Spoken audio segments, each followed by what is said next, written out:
Welcome, everyone, to another edition of Moya Talks. We are in May, and this is the Asian American Pacific Islander Heritage Month. And we welcome a very close friend of Moya, Sandy Paik. How are you? I'm well. It's always so good to be with you all. Really appreciate you dropping by. Thank you. Sandy, how is it going? You're coming back to development and real estate.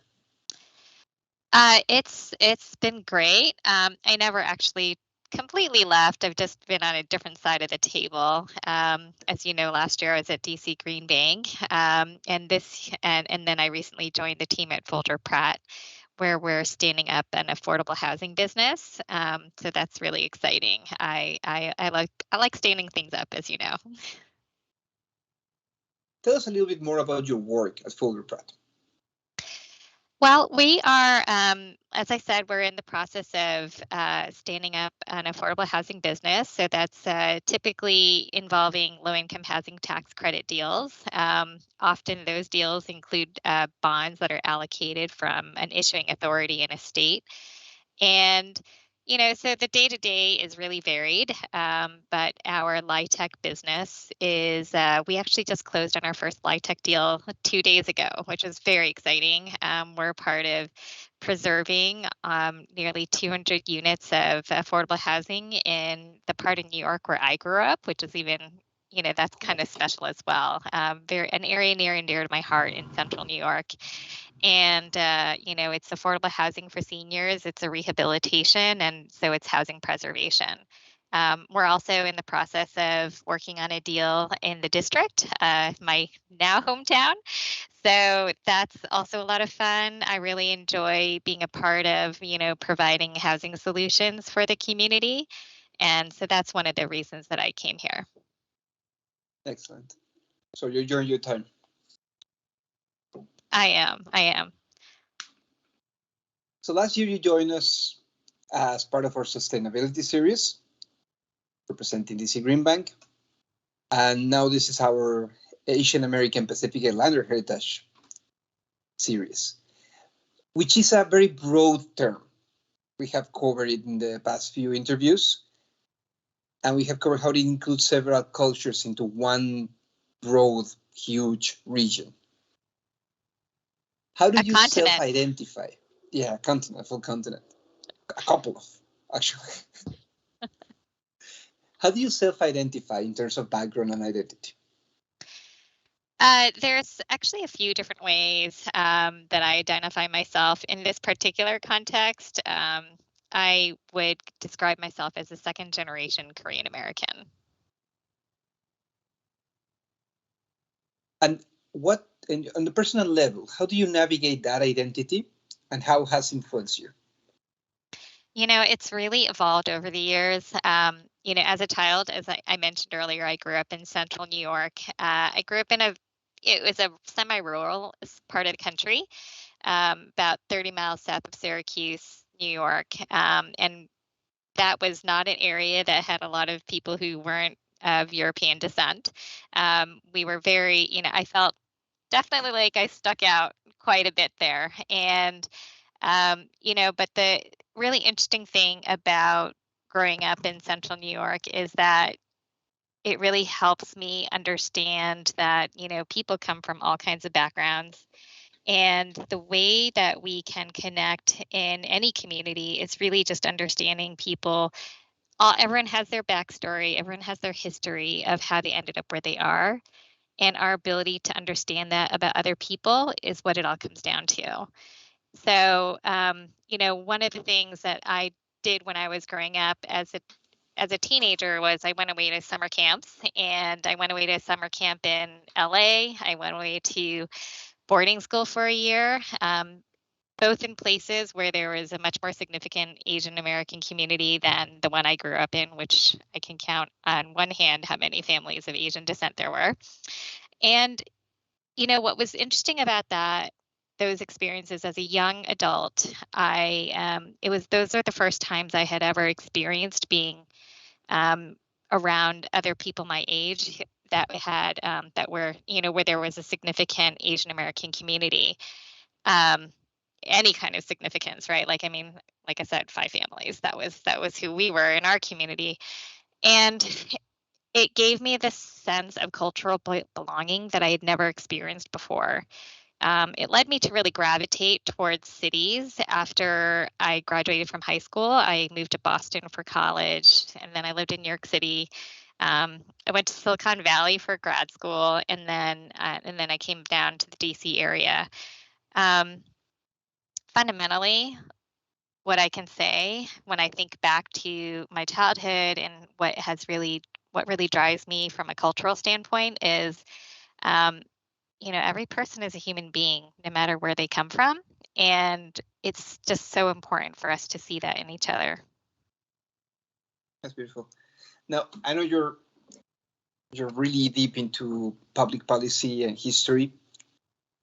So I wanted to ask you this from another perspective, right? Because you have this personal cultural identity, and then you have this construct of an Asian identity culture. How does it articulate? How does the Asian community articulate this, instrumentalize this from a public perspective? That's a great question. The APA community is so incredibly diverse. In many ways, it's not unlike the Latin American community, which, that at least although with the Latin American community, I feel like there's a significant number that share some language, whereas with the APA community, although not Brazil, there's, no shared language. There's really no shared background. There's no shared cultural history.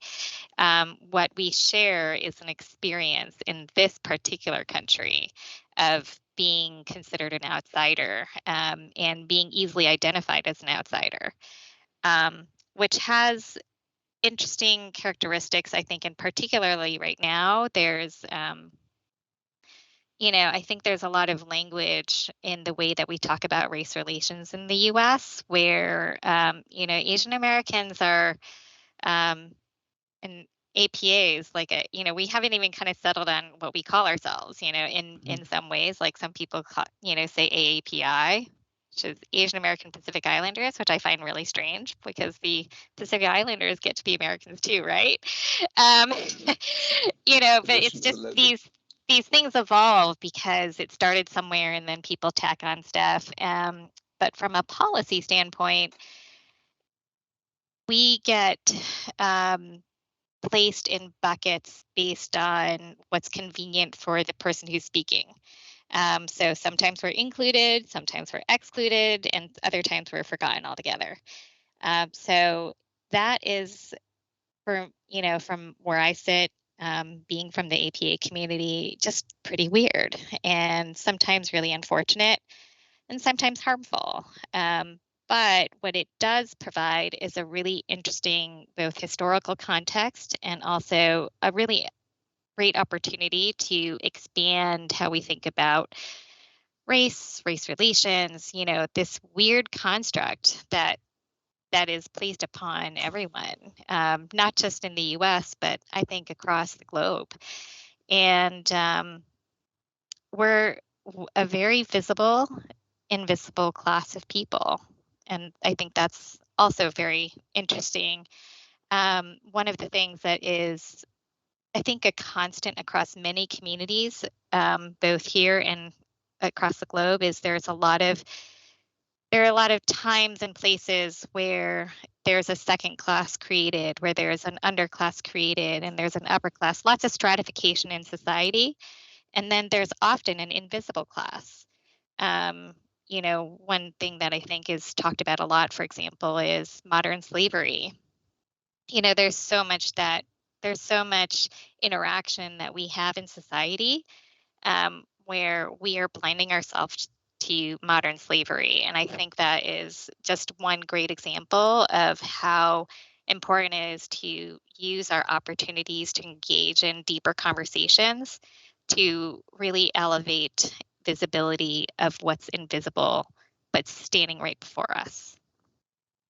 Yeah, you bring an interesting point, because that also talks about how this regional or continental construct also relates to contemporary relationships with these countries, with the countries of origin, and how the fabric of production relates back to Asia and to Latin America too, where we have a lot of modern slavery. Now, like you mentioned, Latin America, the US, and basically every American nation has a relationship, a historical relationship with the Pacific and with Asia. However, it seems neglected. In the narrative of the nations, in the narrative of the countries, we don't often speak about the Chinese Exclusion Act or the Korean immigration in the 50s or Mexican huge Chinese community in the Pacific, etc. Why do you think this has been so neglected? It's a great question. I think because when you think about American history, U.S. history, it's such a short history in the context of global history, and our nation, as a nation, is quite young. Even though it's, well in excess of 200 years, our democracy is constantly evolving. We see a lot of stressors placed on our national institutions in this country. I think fundamentally the reason we have all these stressors is because it was founded on some economic principles that weren't focused on human beings. They were focused on property rights, and they were focused on political freedoms for a small class of people. But they articulated concepts that speak to most people, right? Like most people think, I want life, liberty, and the ability to pursue happiness. Whereas at the time that this country was founded, that was reserved for male landowners who were all white men. And that is how our country was founded. And we have this constant struggle about the scarcity of resources, right? Like everyone, every conflict in the US history and really in global history is about scarcity of resources and deciding who will have resources, who will have access to those resources, and who is left out of that equation, or who is really, kind of either penalized or, excluded from having any kind of participation. And so when you talk about we were just talking about modern slavery, the Chinese community, the Chinese men who really came here to be part of the labor resource for building railroads and all that stuff. Once those railroads were built, that was the question. Like, what are we going to do with this group of people who we don't view as a part of us, and we don't really want them here? And there was all this conflict around that. And because we built this country on some economic principles about scarcity and rights that weren't open and accessible to everyone, that was where the Chinese Exclusion Act comes from, right? Around the same time, like a few decades later, in the early 1900s, Teddy Roosevelt's administration, his administration was instrumental in what happened to Korea over the course of the 20th century. In the early 1900s, the Roosevelt administration was trying to really elevate the economic power of the U.S. in Asia, right? So there was the Russian Chinese, Sino-Russian war happening at at that time, and the U.S. was trying to position itself as, as having economic power in the Philippines. And during that time, they more or less said to Japan, if you want Korea, have at it. Just give us our space in Asia. We want Philippines, right? So there was all of this international exploration and colonialization, and that led to Korea being occupied by Japan.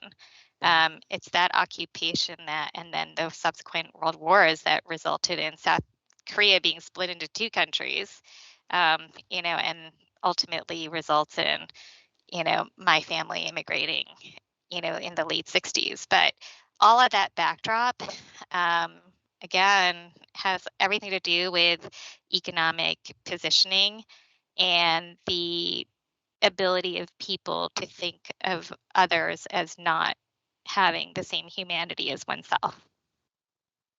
I recently was reading a book by a Mexican author on the Chinese genocide in Mexico. Because after the Chinese Exclusion Act, many Chinese workers migrated to Mexico, where they faced huge discrimination. And it's been completely obscured in history too.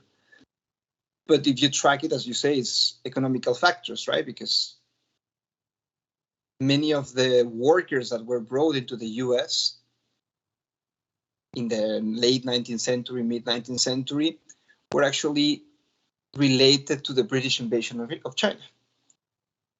British occupation of China. So it's how these provinces who were related to America. It's a fascinating story. Now, coming back to the present, how would you, from a perspective like, how would we should build a new narrative looking into the future? How would we tell this story in a more compelling, in a more inclusive way? I think that's where Asian Americans, APAs, really can add to what's been a very two-dimensional, sometimes a three-dimensional conversation around culture, race, and politics, and social justice. Because we're so diverse and there's not this shared culture, it's really a shared experience in the US. Because of that backdrop, I think what is really powerful about the Asian Pacific American experience is that we're bonded together by things other than having a shared culture. It's about a shared experience, and it's really my belief that everyone shares some level of this experience in the U.S. This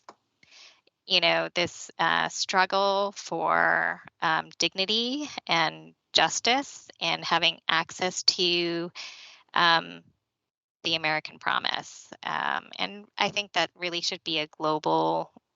I think the UN really purports to standing for that as well. So I think that is the real benefit of bringing APAs into a race conversation and recognizing that not everyone thinks the same way about race is what we can bring to the table. There's often very monolithic conversation around race, like this is what we think, this is what it means to be, whatever description you hold yourself out to be. And that's simply not the case for APAs. We have a really diverse socio-political set of descriptors, right? And so the effort to just have this is our experience be the way that you talk about whatever that experience is really just kind of a myth. And so that is the thing that APAs already recognize about ourselves is what's really true for everyone is there is no one experience. There's this diaspora of experiences that we all have, and that ability to recognize all of that rich diversity of experience is what's so important. It is a conundrum. How do you conciliate this given idea of how the state recognizes you with the individuality of each experience. It certainly is. And that, but that to me is what makes it so beautiful. Sandy, I want to open the floor so the staff can ask you questions. So let's go ahead. I have a question. So we were talking earlier about your son. So how do you transmit all of this and how you identify to him on today's world? With teenagers, he's 15, and he's a really he's a very opinionated 15. With a teenager, you have to really let them lead the way. And honestly, I feel like the way that I've learned to talk to my son about really hard issues is how we should all be engaging with each other, is giving the space to have a conversation. He's in the process of forming a lot of ideas and opinions. He likes to test my opinions, and he likes to call me out on things that aren't consistent. And honestly, like his ability to do that is really incredible. I hope he never loses that. At the same time, he tries to really needle me, right? So one of the things that I have to do is really try to read between the lines, and like I said, give him a lot of space to express himself. He'll often say things that are really, sometimes they're inappropriate. Sometimes they're really just about trying to make, get me to react to him. And that's really true of adults. So one of the things that I have really worked on doing with him is giving him a lot of time to, feel emotional about things and recognize and articulate with him that sometimes when you're really emotional about something, you're going to say things that are hurtful to other people, or you might feel something from somebody else that feels hurtful. But by the same token, it's so important to remember that, we're all just trying to make it through together, and to take things really personally is it's all of our human nature to take things personally. But once you're out of that strong emotional moment, you have to remember that you might love some people and you might really care about them and you want them to do better and be better. And so we just have to give each other enough space to do that. Right. That sounds good. Fantastic. Thank you. It also thank you, Daniela, for the question, because it also speaks to the experience across generations. And Sandy, that was going to be my next question. You have different generations, your parents and then your son, and then you. How do you keep the three of you with the traditions and that, the traditions of generations to the next generation? How do you guys do that at home? We have a couple things that we've tried to do over the years that we kind of stick to, the holiday types of traditions. My son has eaten Asian food since he was born, and that I'm really thankful for, that he likes Asian food. But he's a period where he's really trying to strike out a lot of independence and express that in every way possible. So I have to be really focused and limited about, like, this is what we do because this is what we do. And so we try to spend some time with my parents, who are politically very conservative. So that's really hard for him because he's really angry about a lot of their ideas and beliefs. So he, and this is again where I try to talk about, let's try to depersonalize like the the belief system conflicts and focus on these are your grandparents. They're your, they're two of the only 4 grandparents that you have in the world. And so it's really about making sure that they build that relationship and connection. And that's where I try to build in those traditions, is really about making sure that those traditions are fabric of the relationship. Thank you. Thank you. So interesting how food will continue to be that glue between so many traditions and generations. I love it. You say that because you're Latin American.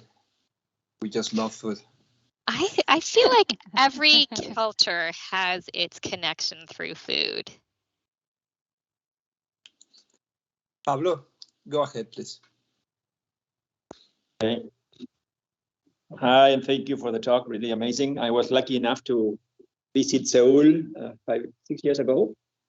I was working for the national government in Argentina, and I really was amazed about the city, about the country. I didn't know much more, but the people in general, how hardworking they are, and how nice they are.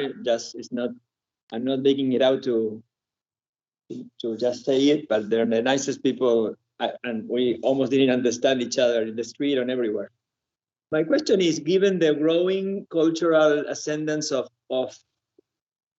pop and higher Korean culture in the world, does it help you in your work or in your struggle to keep the culture alive, or does it give you new energy, or does it reaffirm, or the younger Korean Americans feel some kind of pride or appreciation of the country because of that?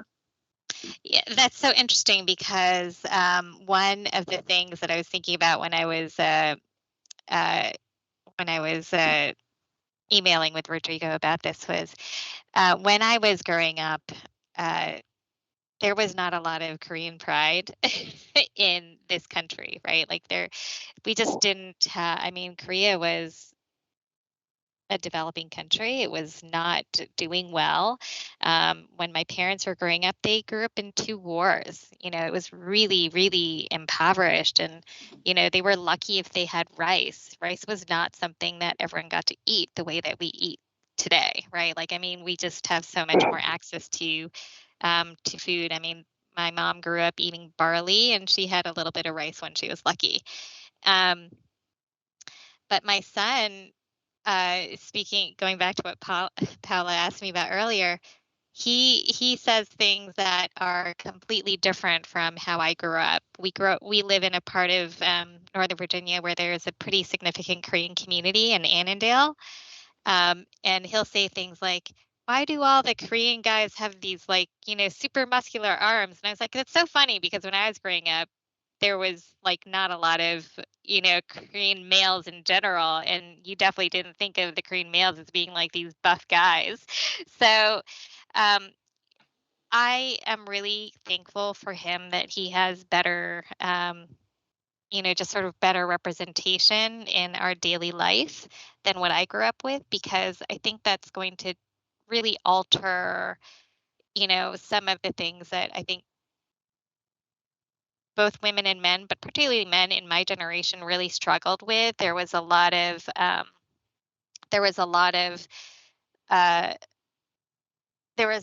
in multimedia, in TV, and that was really not positive in terms of the way it represented Asians in general, and certainly not Korean. I mean, Koreans weren't even anyone's context for the most part. If anyone saw someone who was from Asia, they either thought they were Japanese or Chinese, and generally not having a lot of favorable viewpoints. So I think for any culture and any community, being able to see representation of your background is always helpful.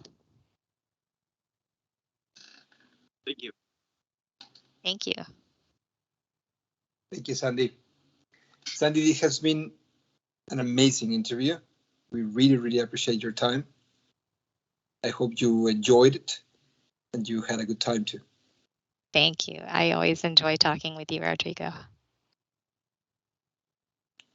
Right, people, thank you very much. I'll see you next week in another Moya Talk. Thank you, Sandy. And thank you very much, Sandy. Thank you, Sandy. Thank you. Thank you. Bye-bye. Thank you. Thank you. Thank you. Thank you for being here.